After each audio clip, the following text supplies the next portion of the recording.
Assalamualaikum warahmatullahi wabarakatuh. Perkenalkan, nama saya Yoyo Satrio dari SMK Negeri 3 Kuningan dari kelas otomotif kelas 11 TKO 1. Saya di sini akan mempresentasikan tugas PKKR atau pemeriksaan kelistrikan kendaraan ringan tentang sistem pengisian. Oke, yang pertama, pengertian sistem pengisian yaitu untuk mengisi baterai dan untuk menyuplai arus listrik pada saat kendaraan berjalan ataupun menyala.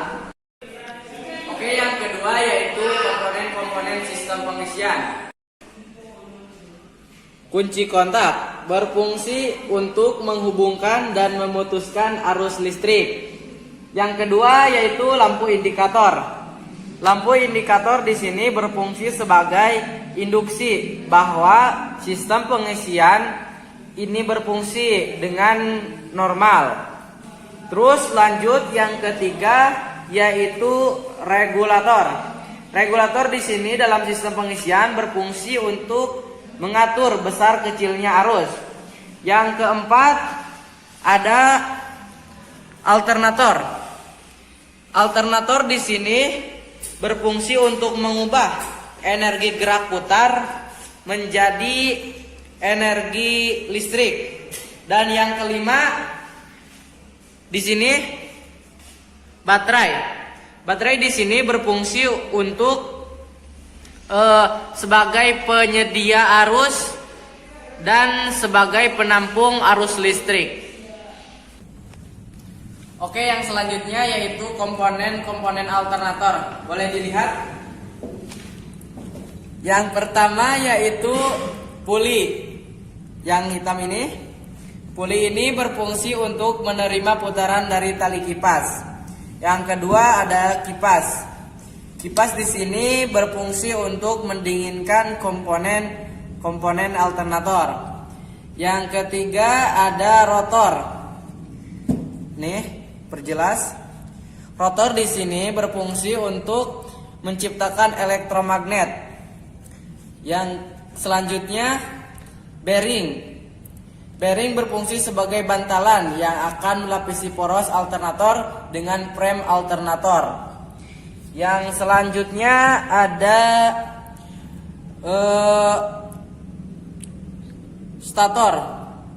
Berfungsi untuk menciptakan arus bolak-balik. Dan yang terakhir ada diode. Berfungsi untuk merubah arus bolak-balik ataupun AC menjadi arus searah atau DC. Tidak. Lanjut, yang selanjutnya ini yang dinamakan regulator. Oke, komponen-komponennya yaitu voltage regulator berfungsi untuk mengatur kemagnetan di rotor coil sehingga tegangan output alternator tetap konstan. Yang ini voltage relay berfungsi untuk mematikan lampu pengisian dan mengubah arus dari terminal B ke voltage regulator. Dan yang ini dinamakan sebagai resistor. Resistor ini berfungsi untuk mengatur tegangan. Oke. Dan yang terakhir yaitu cara kerja sistem pengisian. Yang pertama yaitu kunci kontak on, mesin mati. Arus mengalir dari baterai, lalu ke fusible, lalu ke fuse, lalu ke lampu indikator, lalu ke L regulator, lalu ke P0, P1, lalu ke massa, dan lampu indikator menyala. Yang secara bersamaan arus mengalir dari baterai ke fusible, lalu ke kunci kontak, lalu ke fuse, lalu ke IG regulator, lalu ke P1, P0, lalu ke F regulator, lalu ke F alternator, lalu ke rotor coil, lalu ke massa. Pada rotor coil menimbulkan medan magnet.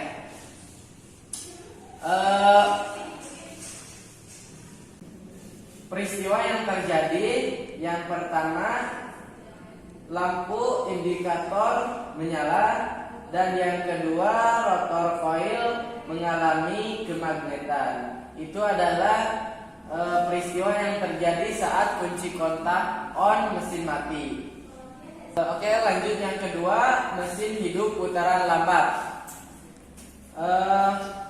Mesin hidup putaran lambat, stator coil menimbulkan arus, lalu arus mengalir ke terminal N regulator alternator, lalu ke voltage relay, lalu ke massa.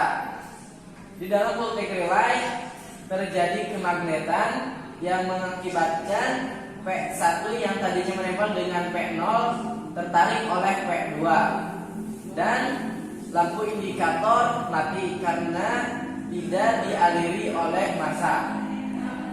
Lalu output dari stator coil disalurkan oleh diode dan disearahkan, lalu ke terminal B alternator, lalu ke baterai, dan terjadi pengisian pada baterai.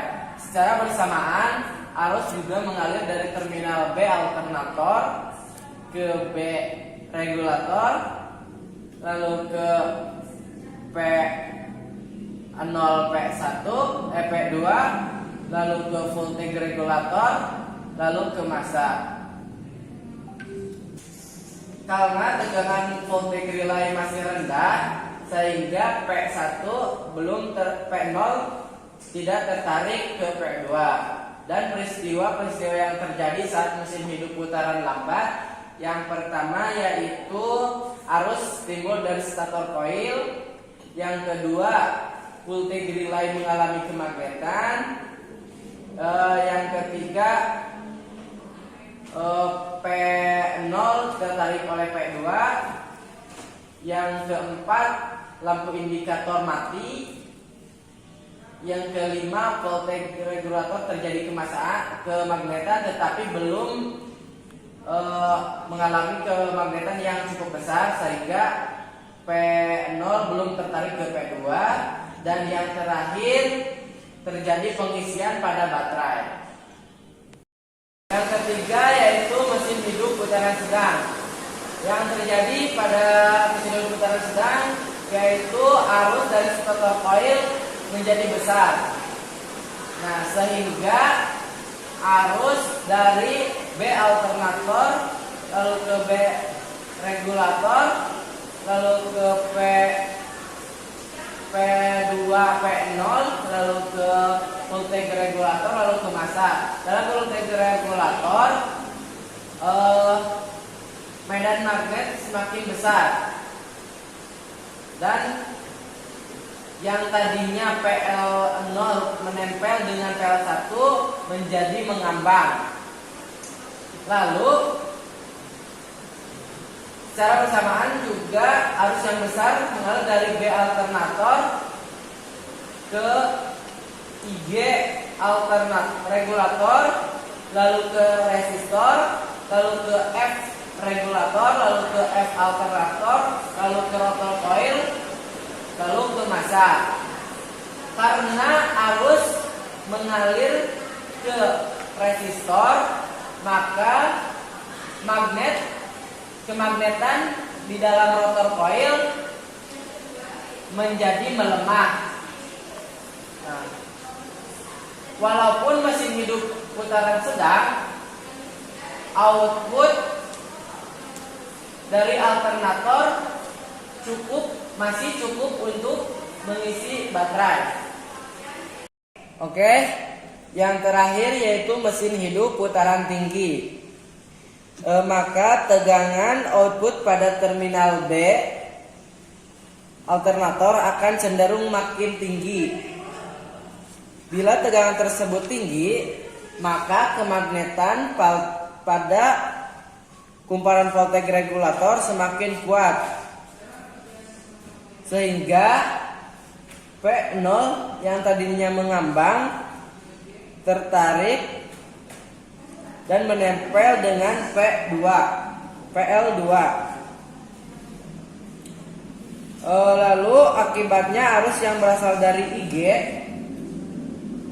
mengalir ke resistor, ke PL0, ke PL2, lalu ke massa, dan arus tidak mengalir ke rotor coil, sehingga pada rotor coil menjadi drop ataupun kemagnetannya menghilang. Output dari terminal B alternator menjadi turun, maka kemagnetan pada voltage regulator melemah lagi, sehingga PL0 lepas dari PL2. Arus dari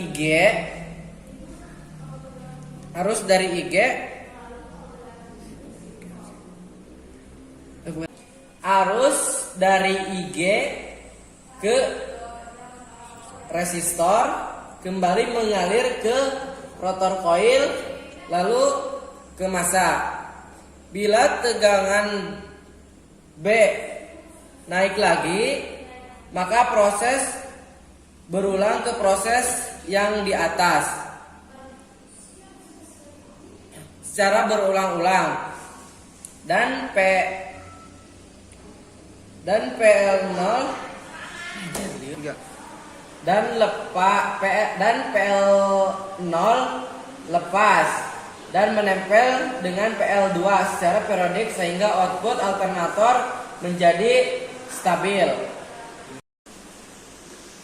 Sekian presentasi dari saya tentang sistem pengisian. Maaf bila ada kata yang salah. Wabillahi taufiq wal hidayah. Wassalamualaikum warahmatullahi wabarakatuh.